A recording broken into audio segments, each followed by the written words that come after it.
बिस्मिल्लाहिर्रहमानिर्रहीम। अस्सलामु अला मन इत्तबअल हुदा। हिदायत के इत्तबा करने वालों को राहत दो जहाँ कुरान चैनल की तरफ से सलाम अर्ज़ है। साहिबान ईमान, सामीन कराम, हमारे आज के सबक का मौजू है सूरह बकरा की आयत नंबर 176। तो आइए परवरदिगार के पाक नाम से अपने सबक की इब्तदा करते हैं। बिस्मिल्लाहिर्रहमानिर्रहीम। ज़ालिका बिअन्नल्लाह नज़्ज़लल किताब बिलहक़्क़ि व इन्नल्लज़ीना इख्तलफ़ू फ़िल किताब लाफ़ी शिक़ाक़िन बईद।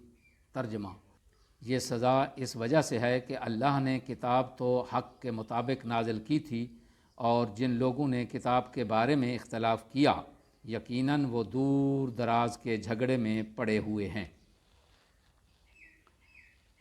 तफसीर: अहकाम खुदा छुपाने वालों को ये सज़ा क्यों दी जा रही है और उनका ये गुनाह नाकाबिल मुआफ़ी क्यों है? आया शरीफा में इसकी वजाहत फरमाई गई है कि अल्लाह ने हक़ के मुताबिक किताब नाजिल की थी। इन लोगों ने हक़ को छुपाया है। हक़ पोशीदा रखने की सूरत में इख्तलाफ और तफ़रक़ा पैदा होता है और इसका लाज़मी नतीजा ज़लालत और गुमराही और इस्तेहकाक अज़ाब है। चुनाचे दुनिया में रूनुमा होने वाले तमाम इख्तलाफात और नफ़रतों के ज़िम्मेदार यही लोग हैं।